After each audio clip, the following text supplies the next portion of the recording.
윤석열 총장이 최근에 한 언론사가 자기를 갖다가 지금 지지율에 넣어서 조사를 했고, 그걸 RNR이란 여론조사회사가 조사했더만은 10.1%의 황교안을 앞서서 10.8%의 윤석열이 30% 초반에 이낙연에 이어 2위를 기록했다.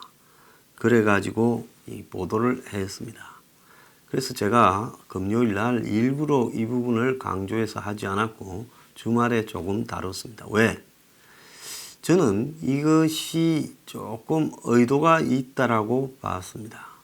윤석열의 지금 정권에 대한 이 저항, 결국 문 정권의 비리에 대한 윤석열 검찰의 저항 부분을 한마디로 물타고 희석시키기 위해 이것을 했다. 이렇게 비춰졌어요.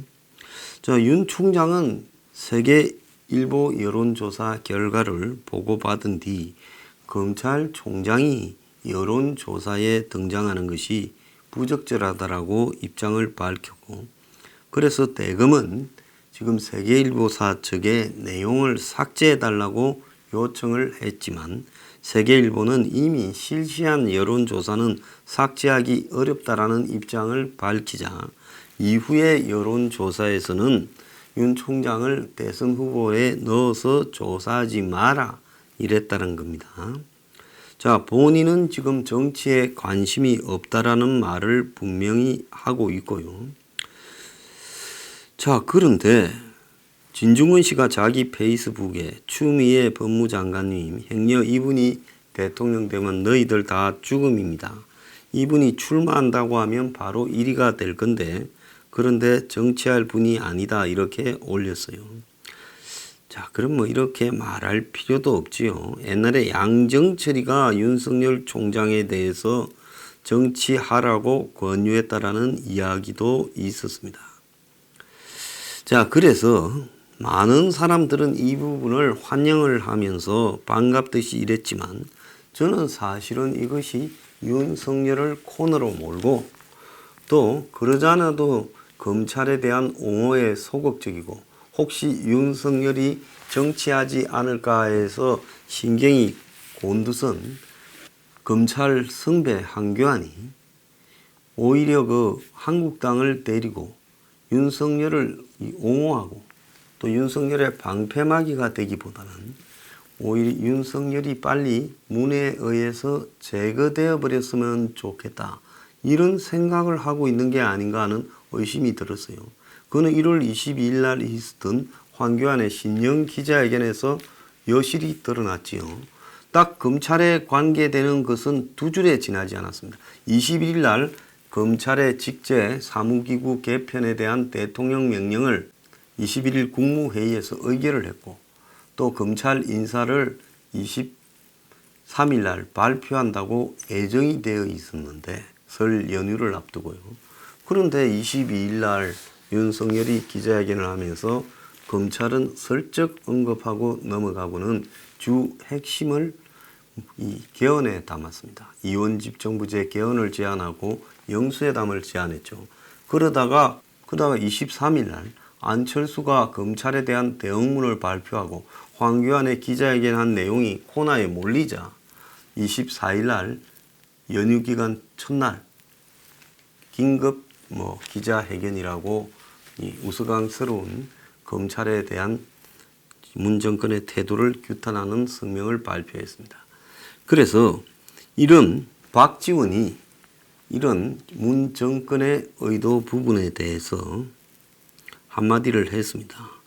한국당에서는 윤희할 생각도 없다는데 자꾸 끌어들여서 간섭하는 것은 옳지 않다 생각한다. 이렇게 말했는데요. 그래서 윤석열 총장이 왜 느닷없이 여론조사에 들어갔을까? 사람이 인기 있다고 다 여론조사 들어가는 것은 아니지 않습니까? 그러면 윤 총장을 여론조사에 넣어서 한 데는 모종의 의도가 있고 그 의도는 결국은 이 윤 총장과 한국당 황교안 간의 이간질을 시키고 그리고 윤 총장이 정치할 의사가 있는 것처럼 이제 한국당이 간주해서 한국당이 점점 더 황교안이 점점 더 윤 총장에 대해서 이렇게 거리를 두고 검찰에 대해서 옹호하지 않는 이런 태도를 취하도록 만드는 용어로 이렇게 EJ 수법으로 공작이 되었다. 저는 그 가능성이 매우 높다고 보고 있습니다. 또 다른 한편으로는 총선에서 윤 총장한테도 지고 있는 황교안이 한국당을 이끌어서 그런 한국당이 총선이 제대로 될 수 있겠냐. 어쨌든 윤 총장이 총선 전에 정치할 가능성은 제로잖아요. 그 제로의 확률을 갖다가 일부러 등장시켜서 황교안을 이제 쪼다를 만들고 한국당을 바보로 만들고 있는 그런 의도도 포함되었다. 저는 그렇게 봅니다.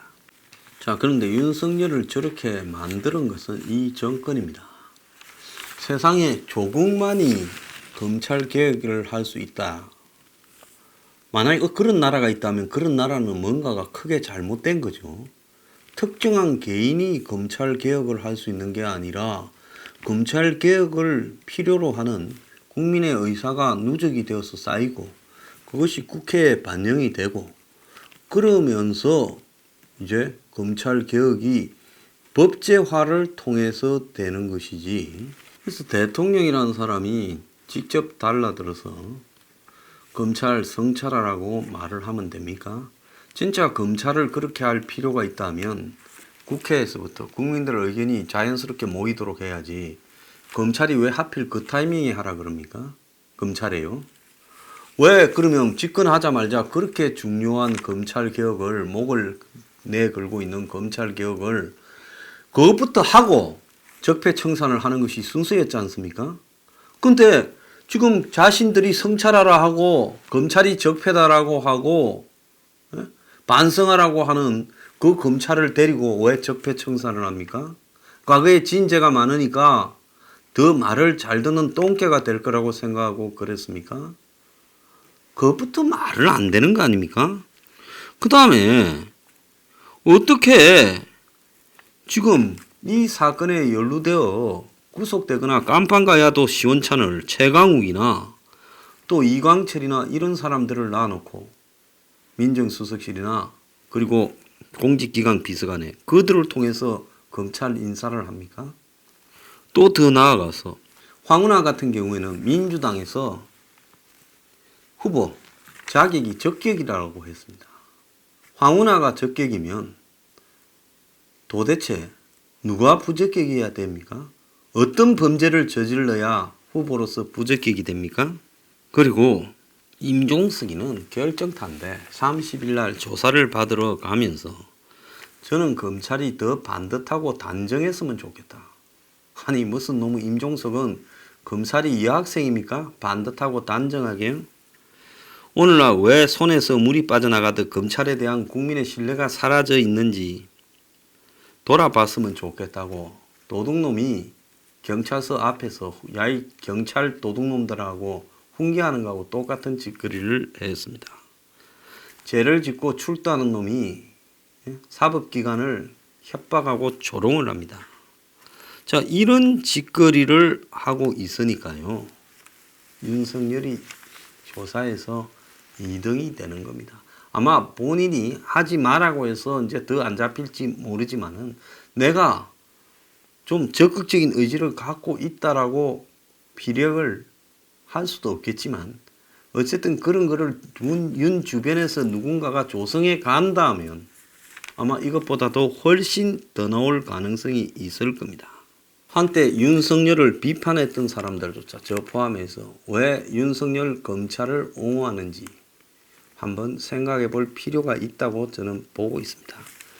그 모든 것은 문 스스로가요, 민주주의의 최소한의 기본적인 틀조차도 파괴하면서 내로남불로 일관하면서 국민들을 두려워할 줄도 모르고 또 국민이 가지는 최소한의 민주주의적 권리조차도 자신에게 불리하면 그것을 탄압하는 이런 형태에서 지금 질려버린 국민들이 이 위선적인 가식적인 정권에 칼을 들이밀고 그들을 따져보겠다고 탄압을 받으면서도 한 발짝씩 나아가고 있는 윤석열 검찰에 대한 환호로 노는 거 아니냐.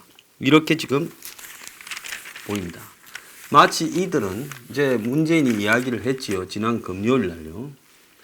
이 사법기관, 권력기관 이제 개편에 대한 입장을 밝히면서 이제 4월 달에 곧바로 공수처 설치를 위한 설립단을 띄워라 이랬는데 7월 1일 날 공수처가 가동되면 윤석열이하고 또 자신들의 조사를 했던 검사를 공수처에서 다 잡아 들일 겁니까? 안 그러면 우리가 다 깜빵에 갈까봐 도둑질 한 게 하도 많아서 법을 어긴 게 하도 많아서 도둑질 해먹은 것도 많고 법 어긴 것도 많고 선거 자체도 속여서 그래서 우리는 깜빵에 갈 일이 너무 많아가지고 그렇게 잡아놓고 옷 뺏길 겁니까? 이제 그렇게 해서 전 그렇게 좀 한번 시도했으면 좋겠어요. 그래서 끝을 봐야 된다고 생각합니다. 오늘 아침에 보면 문이 끝이 멀지 않았다라는 중앙일보 칼럼이 지난 주말에 문이 끝이 멀지 않았다라는 중앙일보의 칼럼이 있었습니다. 자, 그래서 그 내용에 보면 고대 중국의 주나라 무왕의 동생이고 신하였던 소공이라는 사람이 깐깐한 사람이었는데 개 한 마리를 두고 지금 주왕을 갖다가 무왕을 이렇게 나무란 말입니다. 그래서 그걸 사자성어로 완인상덕이라 했습니다. 사람의 지나치게 빠지면 본덕을 잃는다. 또 완물상지라는 말도 있는데요. 물건에 지나치게 빠지면 본뜻을 잃는다. 이런 이야기라고 합니다. 자, 무왕이 이제 은나라를 멸하고 주나라를 세우니까 사방에서 축하가 있었는데 티베트에서 요즘 그 마스티프라고 부르는 그 개, 사자개를 보낸 모양이요. 그러니까 신기해가지고 맨날 개하고 놀았다는 거예요. 그래서 거기서 이제 완인상덕, 완물상지라고 해서 사람이 지나치게 빠지면 본덕을 잃고 물건에 지나치게 빠지면 본뜻을 잃는다라는 말이 나왔다. 이러면서 문재인이가 조국에게 마음을 빚을 졌다라고 신년회견에서 말한 것이나 선거에 8번 떨어졌던 선거 운이 없었던 친구를 이제 시장으로 만들겠다고 또 출마하라고까지 해서 온갖 부정선거를 자행을 시켰습니다. 자, 여기에는 그야말로 청와대가 총출동되고 경찰까지 총출동되어서 비리를 저질렀습니다. 그런데 이제 대통령이 이렇게 자신의 세계에 빠져 있으니까 부하들도 이제 부하다움을 잃었던 거예요. 옛날에 지주가 밑에 마름이 있었습니다. 이 마름은 지주를 대신해서 소장농을 다 이렇게 부려먹었지요.